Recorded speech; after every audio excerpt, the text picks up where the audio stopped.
자, 여러분 안녕하십니까? 자, 여러분 우리 이번 시간에는요. 공공선택 이론 같이 살펴보도록 하겠습니다.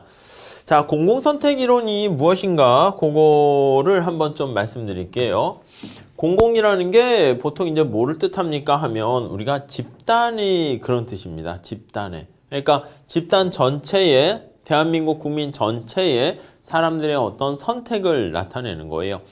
자, 우리가 시장에서는 자신의 뭐라고 할까? 선택이라는 게 효용 아니겠습니까? 선호 아니겠습니까?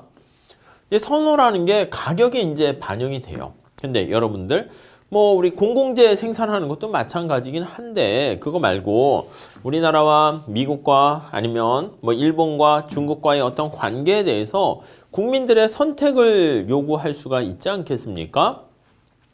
자, 그랬을 때, 야, 국민들, 너네 집단 전체적으로 어떤 선택할래? 이거를 우리가 보게 되는 경우가 많습니다.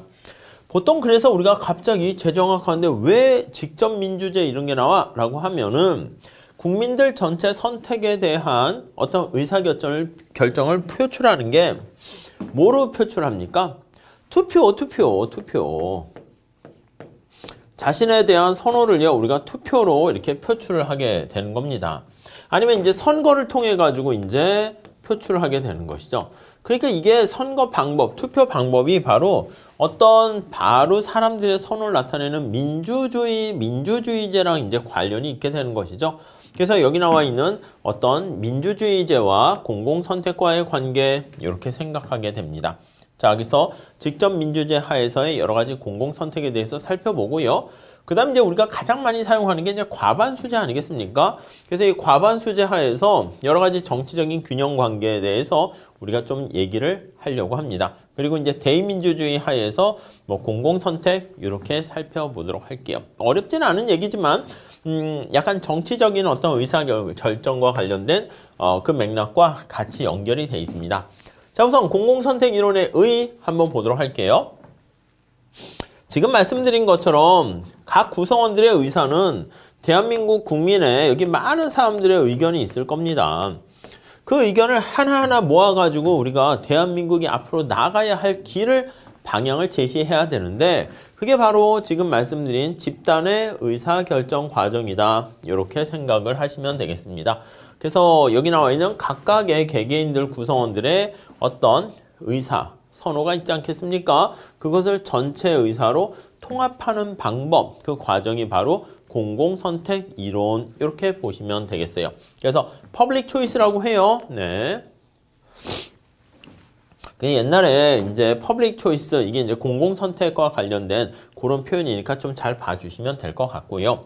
자, 그래서 각 구성원들의 어떤 의사가 각 개개인들 구성원들의 의사가 집단의 의사로 어떻게 통합되는가, 어떻게 합의를 이루는가, 그걸 경제적인 측면에서 우리가 살펴보게 돼요.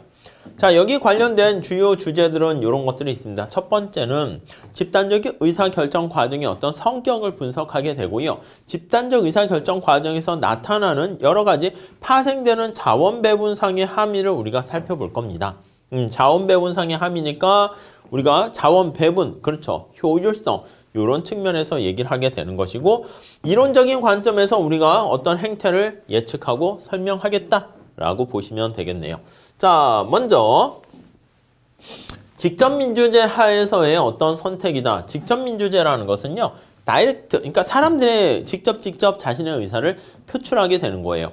간접민주제는 뭐가 있어요? 아, 그치. 사람들이 모두 광장에 모여가지고 자신의 의견을 표출하게 되면, 뭐 옛날에 아테네라든가 뭐 그런 그리스 뭐 그럴 때 조그만 동네에서는 가능하지. 마을에서는 자, 마을 주민들의 의견을 묻습니다. 이건 되는데, 아예 오늘날 같이 사람들이 이렇게 바글바글 많이 있는 상황에서는, 모든 사람들에게 다 직접 의견을 듣는 거. 의도는 좋지만, 이게 하나로 합의를 볼 수 있겠어요? 없겠어요?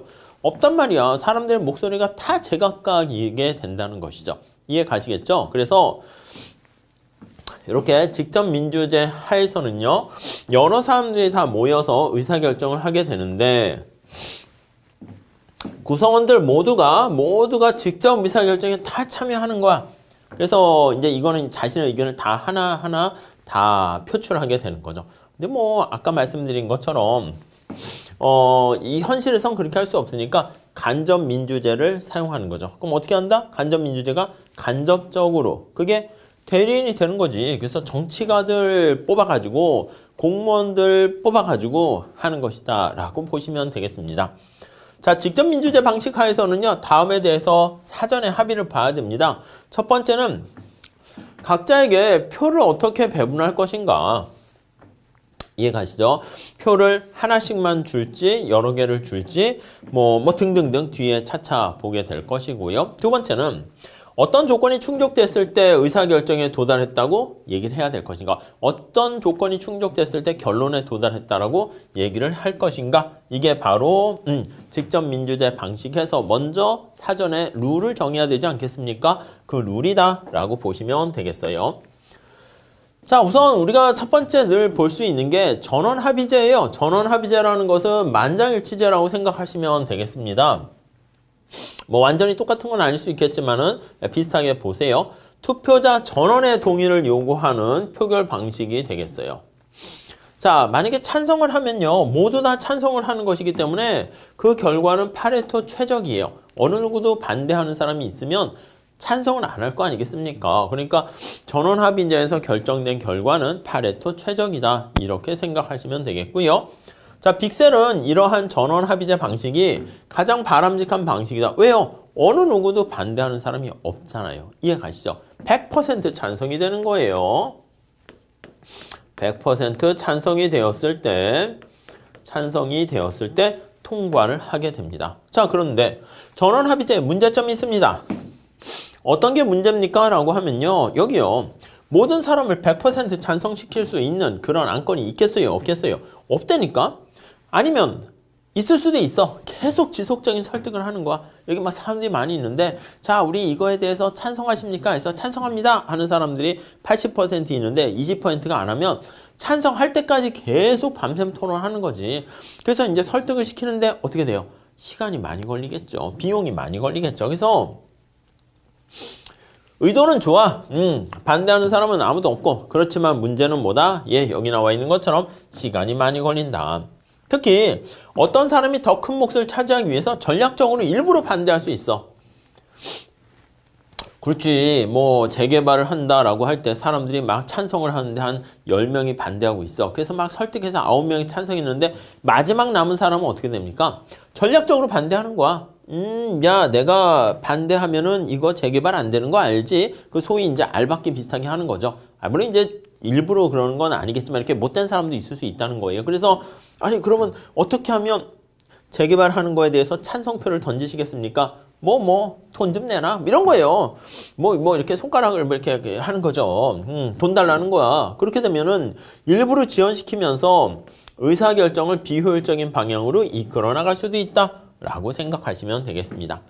자, 그러다 보니까 어떤 현재 상태가 다른 대안에 비해서 월등하게 우위를 점할 수 있는, 그러니까 새로운 상태로 나가기가 되게 어렵게 된다는 겁니다. 이해하시겠습니까? 지금 현재 상태에 계속 고착될 가능성이 있는 거야. 그래서 우리가 이거를 약간 지나치게 보수적이라는 것은 우리가 뭐냐면 지금 상태에서 새로운 상태로 가는 거를 좀 약간 그래도 꺼려하는 그런 측면이잖아요. 그래서 현재 상태가 스테이터스 큐어라고 하는데 고착되는 결과가 발생할 가능성이 있게 됩니다.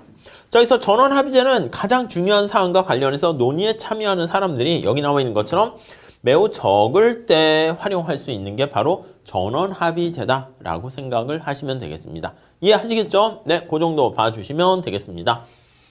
자, 그 다음에 우리가 전원합의제인 만장일치제는 우리가 보통 사용하기가 쉽지 않습니다. 그래서 우리가 이제 많이 사용하는 게 여기 나와 있는 과반수제 방법이다라고 보시면 되겠습니다.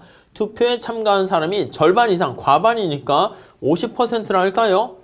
절반 이상 찬성을 하게 되면은 그것은 의안이 통과된 거다. 이렇게 간주하는 것이죠. 단순 과반수제라고 이렇게 얘기합니다. 단순하게. Simple Majority Rule 이렇게 표현하는데 단순한, 그러니까 50% 넘어가면 그냥 찬성 이렇게 해요. 자, 문제는 뭐냐면 과반수제하에서는요. 소수파에 속하는 사람들의 이익을 약간 침해하는 문제가 발생할 수 있어요. 이거를 다수의 횡포다 이렇게 얘기합니다. 다수의 횡포다. 네, 이해하시겠습니까?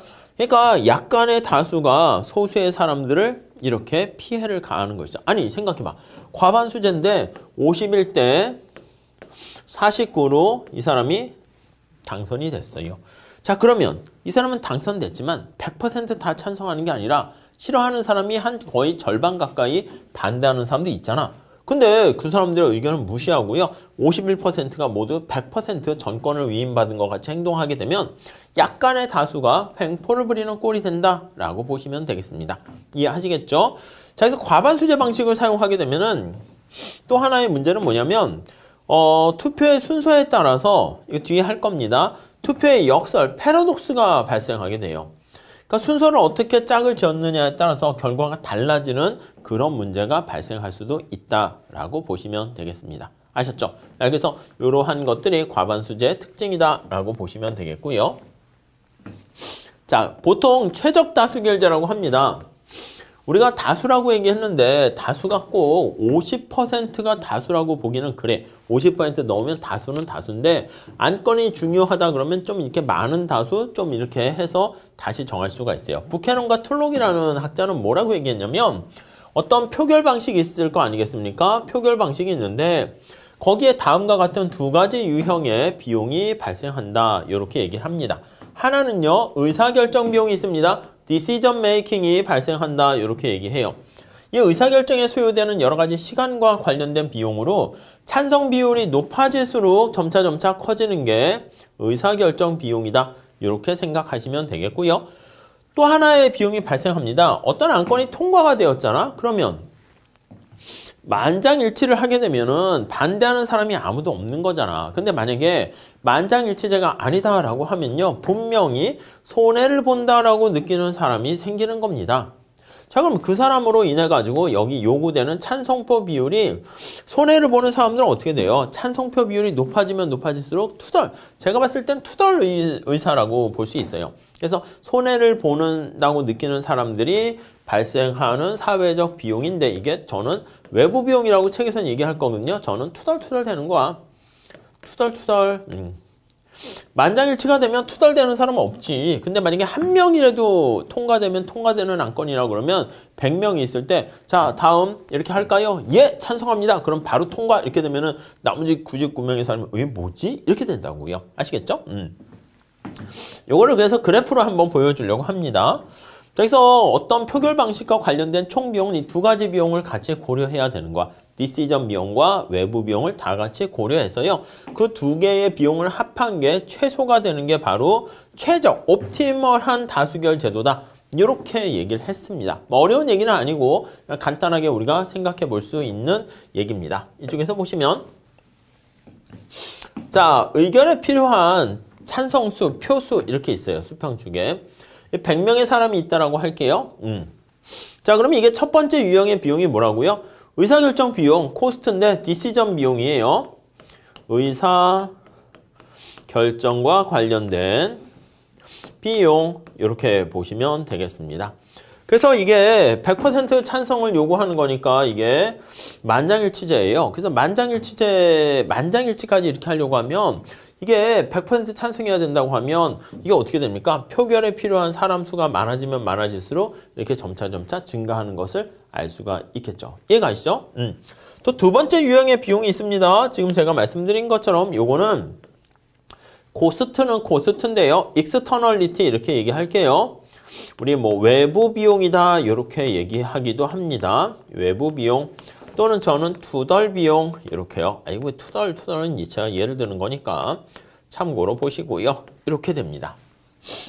자, 이 두 개의 비용을 합쳐가지고 극소가 되는 점을 찾는 거예요. 그래서 여기 나와 있는 총 비용, 토탈 비용은요. 디시전 비용과요. 그리고 외부 비용과요.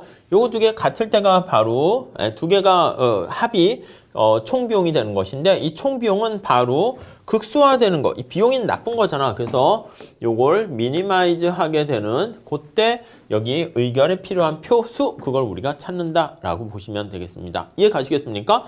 자, 그래서 이 총 비용이 최저가 되는 K를 찾으려고 해.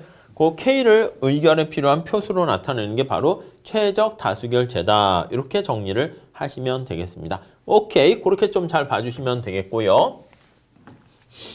자, 근데 문제가 있어. 앞에서 얘기한 다수결 제도라든가 뭐 만장일치 제도라든가 이런 것들은요. 사람들이 야, 너 찬성해, 반대해. 이게 흑백 논리 아니겠습니까? 너 좋아, 싫어. 둘 중에 하나 골라. 아, 근데 생각해봐. 내가 좋아도요. 아주 막 이렇게 엄청 좋아하는 그런 정도의 선호도가 있고요. 만약에 좋아해도 그냥 야, 나 그 뭐 싫지는 않아. 그래서 좋아하는 정도가 있겠죠. 그래서 우리가 앞에서 얘기한 표결 방식은 선호의 강도를 잘 반영할 수 없다라는 문제가 있어요. 그래서 우리가 보통 그런 거 있잖아. 뭐 사실 유튜브 같은 거에서도 제가 이렇게 뭐 하게 되면 좋아요, 싫어요 이것만 있잖아. 좋아요도 아주 좋아요, 뭐 그냥 좋아요, 그냥 뭐 쏘쏘해요, 싫어요, 아주 싫어요 뭐 이렇게 단계를 나누게 되면 사람들이 그 좋아요, 싫어요에 대한 강도를 좀 표현할 수 있는데 거기까지는 안 한다고. 자, 좋아, 싫어 이렇게 해버린다고요. 약간 그러면 이제 좀 약간 한계가 있죠. 자신의 선호를 표출하는데. 그래서 사용하는 게 포인트, 점수 투표제다. 이렇게 생각하시면 돼요. 각자의 정해진 점수만큼을요, 이렇게 줘가지고요, 자신의 선호의 강도에 따라서 점수를 배치하는 거야. 배분하게 되는 거야. 굉장히 좋아한다 그러면 아주 높은 점수를 주는 것이고, 별로 좋아하지 않는다 그럼 낮은 점수를 주하면서 주게 되는 것이고, 그 점수를 다 합해요. 점수를 합해서 그러면 가장 높은 사람이 바로 당선되고 의견이 채택되는 것. 이게 바로 점수 투표제입니다. 그래서 우리가 앞에 얘기한 것처럼 계속 얘기하는데 점수 투표제는 선호의 강도를 제대로 반영을 하기 위한 게 바로 목적이다라고 보시면 되겠습니다. 아셨죠? 자, 그 정도 정리를 하시고요. 자, 근데 점수 투표제는요, 이런 문제가 있어요. 어떤 투표자들이 전략적 행위를 하게 될 가능성이 있습니다. 거기에 취약하다라고 얘기합니다. 전략적 행위는 우리가 게임하는 거랑 비슷해. 상대방의 선호랑 나의 선호를 다 알고 있다는 전제하에서 제가 분명히 표를 여기다 집어넣을 건데 내가 보통 그런 거야. 내가 좋아하는 사람이 당선되는 거, 내가 좋아하는 안건이 당선되는 것은 이게 좀 하기가 힘든 상황이라 합시다. 근데 자칫 내가 진정한 선호를 표출했다가 내가 꼴도 보기 싫은 사람이 당선이 되면 어떻게 됩니까? 이건 또 더 아니고 그냥 우리가 최선의 선택을 하려고 하다가 최악의 결과가 나올 수 있으니까 최선은 포기하더라도 최악의 상황은 막겠다. 이게 바로 차선의 선택을 하겠다는 것이죠. 그래서 어떤 투표자가 다른 투표자의 투표 성향을 미리 예측을 하는 거야. 전략적으로. 그래서 자신의 행동을 거기에 맞춰가지고 대응해서 맞춘다는 게 이제 거기에 우리가 미시에서 이렇게 게임이론 같은 거 뭐 보면 거기에 반응해서 이런 거죠. 반응해서 아니면 거기에 대응해서 자신의 어떤 선택을 변화시킴으로써 자기가 원하는 결과를 얻고자 하려는 행위를 바로 전략적 행위다. 이렇게 보시면 될 것 같습니다. 자, 전략적 행위로 인해서 최선의 대안이 선택되지 못하는 결과가 발생할 수도 있게 되는 것이죠. 네, 아시겠죠? 네, 그 정도만 봐주시죠. 아니, 우리 책에 나와 있는 것처럼 구체적인 예를 통해서 한번 살펴보는 게 제일 좋습니다. 여기 보시면 각각의 투표자가 여기 쫙 나와 있습니다. 1, 2, 3, 4, 5, 6 이렇게 나와 있어요. 자, 투표자에 대한 선호의 강도가 나와 있는데 만약에 그냥 단순하게 다수결로 하면 어떻게 될까요? 다수결로 하면 자, 그러면 투표자 이런 후보자가 3명이 있어요. 그러면 여기에 한 표, 여기에 한 표, 여기에 한 표 이렇게 되겠죠? 또 여기에 한 표, 얘는 여기에 한 표, 얘는 여기에 한 표 이렇게 될 거예요. 다수결로 하게 되면 누가 당선돼요? 후보자 A가 당선될 거예요. 다수결을 기준으로 하면 A가 선택, 당선 이렇게 되는 것을 알 수가 있겠습니다. 오케이. 자, 근데 여기 보시면 아니 후보자 A한테 표를 던졌지만 얘는 뭐 그냥 누가 되든 상관없는데 얘는 상당히 A에 대해서 높은 선호를 가지고 있는 그런 생각을 하고 있습니다. 그래서 선호의 강도를 반영해 가지고요 한다라고 하면은 끝에 점수 이렇게 볼게요. 이렇게 23 제일 높네요. 그래서 요게 점수 투표제로 하게 되면 역시 A가 당선돼요. 점수 투표제로 했을 때 네, A가 당선됩니다. 오케이. 자, 그런데 여러분 A가 당선됐을 때 슬픈 사람이 있어요. 누가 제일 슬플까요? 그치, 투표자 5를 보세요. 투표자 5. 얘는요 지금 세상이 무너진 거야. 꼴도 보기 싫은 A가 이 빵점을 줬잖아. 꼴도 보기 싫은 A가 당선됐어요. 그래서 투표자 O는 꼴도 보기 싫은 후보가 떨어지도록 하기 위해서 점수를 만약에 몰빵을 B한테 준다 한번 해봅시다. 그래서 만약에 3을 여기다가 다 몰아줘서 3에다가 여기 후보자 C한테 빵을 주고 여기다 몰빵을 해. 그럼 3점 올라가지? 3점 올라가도 얘가 22점 되니까 5는 아무리 노력해도요, 자신이 지지하는 사람에게 후보자 B한테 몰빵해도 당선이 되는 것을 할 수가 없어요.